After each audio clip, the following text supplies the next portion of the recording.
कैसे हैं आप सभी स्टूडेंट। तो आज की इस वीडियो में मैं आप सभी बच्चों को बीबीएम यूनिवर्सिटी में सेमेस्टर 1 और सेमेस्टर 3 दोनों ही सेमेस्टर का एमडीसी सोशियोलॉजी, एमडीसी साइकोलॉजी और एमडीसी फिलोसॉफी, ये तीन सब्जेक्ट के आप सभी बच्चों को इंपॉर्टेंट क्वेश्चन बता रहा हूँ जो आप सभी बच्चों को पेपर में पूछे जाएंगे एमडीसी का। ठीक है, तो चाहे आप सेमेस्टर 1 के स्टूडेंट है चाहे सेमेस्टर 3 के स्टूडेंट है, दोनों के लिए ये वीडियो हेल्पफुल रहेगा। तो शेयर कर दीजिएगा इस वीडियो को अपने सभी दोस्तों के साथ। चैनल पर अगर आप वहाँ न्यू आए चैनल को सब्सक्राइब कर लीजिएगा, साथ में बेल आइकन पर क्लिक कर लीजिएगा ताकि इसी प्रकार जब हाँ न्यू वीडियो आएगा सबसे पहले आपको अपडेट मिल जाएगा। ठीक है, तो चलिए वीडियो को शुरू करते हैं। ये एमडीसी सोशियोलॉजी का सिलेबस है। यूनिट 1 में social research, survey, meaning, scope and significance, conceptualisation, formation of hypothesis. Unit 2 में मेथड्स ऑफ सोशल रिसर्च के बारे में जिसमें पढ़ना है, क्वांटिटी, क्वालिटी, एंथोग्राफी क्या होता है और टेक्निक्स ऑफ डेटा कलेक्शन के बारे में पढ़ना है, सर्वे पढ़ना है, शेड्यूल्स एंड इंटरव्यू गाइड पढ़ना है। यूनिट 3 में classification and presentation of data coding table जिसमें ग्राफ, हिस्टोग्राम, स्टैटिस्टिकल एनालिसिस ये सब पढ़ना पड़ेगा। तो टोटल 3 यूनिट से आपका मिलकर सिलेबस बना हुआ है। अब इसी यूनिट से आप सभी बच्चों को हर यूनिट से जो इंपॉर्टेंट क्वेश्चन पूछा जाएगा। तो पहला यूनिट है आपका सोशल रिसर्च के बारे में। तो पहला ये है कि सामाजिक जो अनुसंधान है उसका जो अर्थ, उसका मीनिंग, उसका क्षेत्र यानी स्कोप और उसका जो महत्व यानी इंपॉर्टेंस, इन सब चीज़ों के बारे में महत्व स्पष्ट करें। ये सवाल जो है वो 15 नंबर के लिए इंपॉर्टेंट है। ठीक है, फिर है सामाजिक अनुसंधान के जो उद्देश्य होते हैं वो क्या है बताइए। साथ ही साथ विस्तार से इसे बताने बोला गया। तो ये सवाल भी अगर विस्तार से बताने बोलता है तो 15 मार्क्स से, अदरवाइज ये 5 नंबर में आ सकता है सवाल। ठीक है, अवधारणाकरण यानी कंसेप्चुअलाइजेशन क्या होता है और इसकी जो प्रक्रिया होती है ये समझाने बोला गया। कंसेप्चुअलाइजेशन क्या होता है, इसका जो प्रोसेस होता है वो बताइए। ठीक है, फिर है परिकल्पना जिसे हम लोग हाइपोथेसिस कहते हैं, ये क्या होता है और इसके जो विभिन्न प्रकार होते हैं उनका भी वर्णन करने बोला गया है। ठीक है, फिर है एक अच्छी परिकल्पना, मतलब एक अच्छा हाइपोथेसिस जो होता है उसकी क्या विशेषताएं होती है उसके बारे में बताने बोला, या फिर किसी पूछ देगा कि एक अच्छी परिकल्पना की कुछ विशेषताएं बताएं तो वो भी सवाल एक ही रहने वाला है। ठीक है, यूनिट 2 में मेथड्स ऑफ रिसर्च के बारे में। तो जब सिलेबस में दिया हुआ है कि मात्रात्मक और जो गुणात्मक यानी क्वांटिटिव और क्वालिटिव जो अनुसंधान है, रिसर्च है, उसमें अंतर स्पष्ट करिए, या फिर कह सकते हैं एक तालिका बनाकर दोनों में अंतर स्पष्ट, ये भी सवाल आ सकता है घुमा के। फिर है नृवंश विज्ञान यानी एंथोग्राफी क्या होता है और इसकी जो विशेषताएं होती है ये भी बताइए। फिर है अगला सवाल है अवलोकन यानी ऑब्जर्वेशन विधि क्या है, इसके जो प्रकार और इसकी जो सीमाएं होती है वो लिखिए।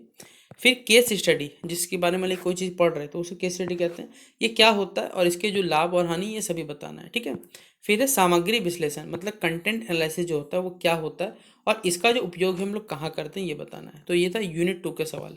यूनिट 3 में डेटा संग्रहण का तकनीक है, जिसमें से बहुत ज़्यादा सवाल आने की संभावना यहाँ पर है कि सर्वेक्षण यानी जो सर्वे होता है वो क्या होता है पूछा जा सकता है, सर्वे की विधि क्या है ये बताया जा सकता है और इसके जो लाभ होते हैं साथ ही साथ की जो सीमाएं मतलब लिमिटेशन उसके बारे में बताना बोला जाएगा। ठीक है, फिर नमूना यानी सैम्पलिंग क्या होता है, इसके विभिन्न प्रकार का वर्णन करें। फिर है प्रभावशाली यानी क्वेश्चनर और जो अनुसूची मतलब जो शेड्यूल, दोनों में अंतर स्पष्ट करना है। फिर साक्षात्कार मार्गदर्शिका मतलब इंटरव्यू गाइड क्या होता है और साथ ही साथ इसके जो प्रकार होते हैं वो बताइए। फिर अगला क्वेश्चन है प्राथमिक और जो द्वितीयक डेटा यानी प्राइमरी और जो सेकेंडरी डेटा है उन दोनों के बीच में क्या अंतर होता है वो अंतर स्पष्ट करने बोला गया है। ठीक है, तो ये था आपसी बच्चों का एमडीसी जो सोशियोलॉजी है यानी समाजशास्त्र है, उसका सिलेबस और इंपॉर्टेंट क्वेश्चन। अब आपसी बच्चों को लगता है कि हमने आपसी बच्चों के लिए चाहे आप सेमेस्टर 1 के चाहे सेमेस्टर 3 के किसी प्रकार की सहायता कर रहे हैं तो आप सभी बच्चे इस वीडियो को अपने दोस्तों को शेयर कर दीजिएगा। ठीक है, अब ये एमडीसी साइकोलॉजी है जिसमें आप सभी बच्चों को यूनिट 1 इंट्रोडक्शन है, साइकोलॉजी का डेफिनेशन, इसके गोल्स क्या है, मेथड साइकोलॉजी में ऑब्जर्वेशन, एक्सपेरिमेंटल, इंटरव्यू मेथड पढ़ना है। यूनिट 2 में सेंसरी एंड जो परसेप्चुअल प्रोसेस होता है जिसमें structure and function of I and year, perception, concept and process, views on perfection, behaviouristic and gestalt, फिर परसेप्शन ऑर्गेनाइजेशन। यूनिट 2 में लर्निंग के बारे में पढ़ना है। तो nature and definition of learning पढ़ना है, रोल ऑफ मोटिवेशन लर्निंग पढ़ना है, थ्योरीज ऑफ लर्निंग पढ़ना है। ठीक है, इस प्रकार पढ़ना है। फिर पावलोस कंडीशन थ्योरी पढ़ना है। यूनिट 4 में मेमोरी के बारे में पढ़ना है, nature and definition of memory, process of memory, types of memory. फिर फॉरगेटिंग के बारे में पढ़ना है, तो nature and definition forgetting, causes of forgetting ये पढ़ना है। ठीक है, तो अब हर यूनिट से आपसे बच्चों जो इंपॉर्टेंट क्वेश्चन बन सकते हैं आइए इसको डिस्कस करते हैं। पहला यूनिट 1 है इंट्रोडक्शन है साइकोलॉजी के बारे में। तो मनोविज्ञान इसकी परिभाषा क्या होती है ये बताइए और साथ ही साथ इसके जो उद्देश्य है उसको स्पष्ट करें। फिर मनोविज्ञान के जो प्रमुख लक्ष्य है यानी गोल्स ऑफ साइकोलॉजी क्या होता है ये बताइए। अवलोकन विधि जिसे हम ऑब्जर्वेशन मेथड कहते हैं ये क्या होता है, इसके बारे में इसके जो गुण होते हैं वो दोस्त बताइए। प्रयोगात्मक विधि मतलब एक्सपेरिमेंटल मेथड क्या है और इसकी जो विशेषताएं हैं वो बताइए। फिर है साक्षात्कार विधि मतलब जो इंटरव्यू मेथड है वो क्या होता है इसके बारे में प्रकार बताएं। यूनिट 2 में सेंसरी एंड परसेप्चुअल प्रोसेस है, तो आँख यानी आई की जो संरचना है, स्ट्रक्चर है, और साथ ही इसका वर्किंग जो है उसके बारे में एक्सप्लेनेशन करना है आपको, ठीक है। फिर कान की संरचना एवं कार्य समझ, कान का भी स्ट्रक्चर और जो फंक्शन होता है वो समझाने बोला गया, ठीक है। प्रत्यक्षण मतलब परसेप्शन क्या होता है और इसके प्रक्रिया का जो वर्णन है वो आपको करने बोला गया। तो ये सवाल 15 मार्क्स के लिए इंपॉर्टेंट रहेगा आपका। फिर है बिहेवियरिस्टिक और गेस्टाल्ट दृष्टिकोण में जो अंतर होता है वो स्पष्ट करने बोला है। फिर क्वेश्चन नंबर 10 में परसेप्चुअल ऑर्गेनाइजेशन यानी प्रत्यक्षण संगठन क्या होता है और इसका जो नियम होता है वो बताइए। यूनिट 3 लर्निंग सबसे पूछा जाएगा अधिगम की प्रकृति एवं परिभाषा बताएं। अधिगम मतलब वो लर्निंग में मोटिवेशन की क्या भूमिका होती है ये बताइए। फिर आपको है थॉर्नडाइक का ट्रायल और जो एरर हमारे पास सिद्धांत है वो समझाने बोला गया। कोहलर का इनसाइट लर्निंग सिद्धांत क्या बताइए। पावलोव का जो कंडीशनल सिद्धांत है क्लासिकल कंडीशनिंग वो समझाने बोला गया है।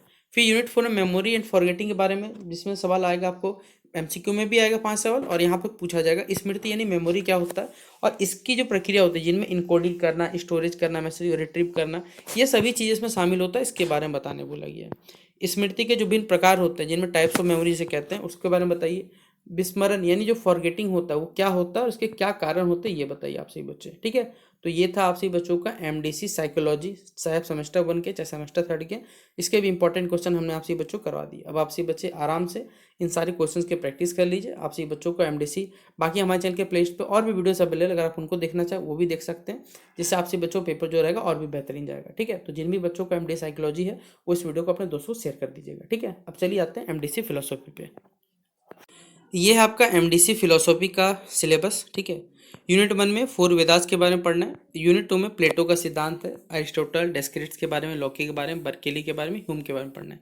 यूनिट 3 में आपको स्वामी विवेकानंद जी के बारे में, रविन्द्रनाथ टैगोर जी के बारे में, देखिए कितना अच्छा यूनिवर्सिटी हमारा, उनको रविन्द्रनाथ टैगोर जी का स्पेलिंग नहीं आता, ठीक है। फिर मोहनदास करमचंद गांधी यानी गांधी के बारे में पढ़ना है। फिर भीमराव अम्बेडकर जी के बारे में और विनोद भाई महतो जी के बारे में पढ़ना है। तो ये टोटल आपका यूनिट 1 यूनिट 3 3 यूनिट से मिलकर आपका जो फिलोसॉफी है उसका सिलेबस बना। अब इस सिलेबस के अकॉर्डिंग जो क्वेश्चन देखिए 2024 में आया था वो दिखाता हूँ पहले।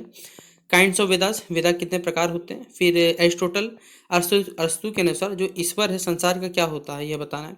फिर 4 जो आर्य सत्य है वो इनमें से कौन संबंधी, और ये सवाल अंडरस्टैंड इंडिया के पेपर में भी आएगा, ठीक है। Who is the author of religion of man, religion of man के लेखक कौन है ये हमें बताना है। फिर है कौन से इनमें से कौन से दार्शनिक जो है वो नव बौद्ध धर्म से संबंधित, हमें ये बताना, टैगोर, विवेकानंद, गांधी जी या अम्बेडकर जी।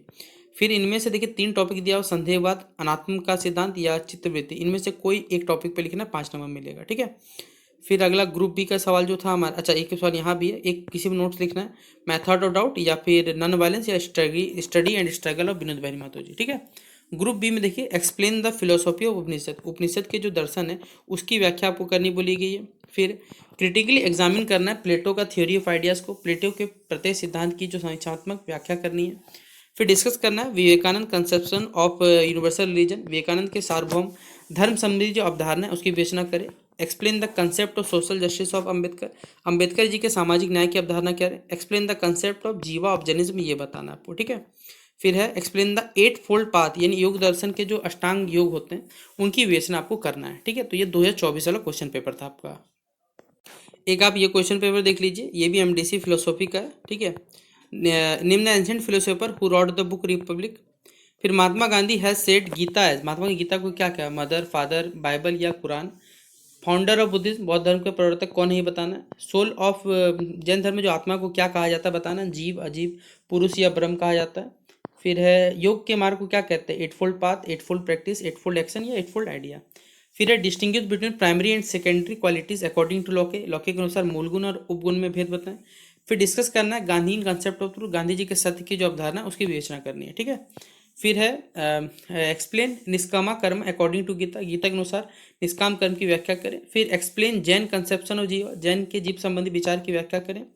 बौद्ध धर्म के अनुसार जो निर्वाण प्राप्ति के अष्टांगिक मार्ग उनकी व्याख्या करें। फिर स्वामी विवेकानंद जी की जो सार्वभौम धर्म की धारणा है उसको आपको विवेचना करना है। फिर गांधी जी की अहिंसा की जो अवधारणा है उसको आलोचनात्मक आपको विवेचना करना है। और फिर क्वेश्चन 9 में कोई भी 2 लिखना है। जिन्हें पहला सवाल है देकार्त के अनुसार जो संदेहवाद है उसकी व्याख्या करें।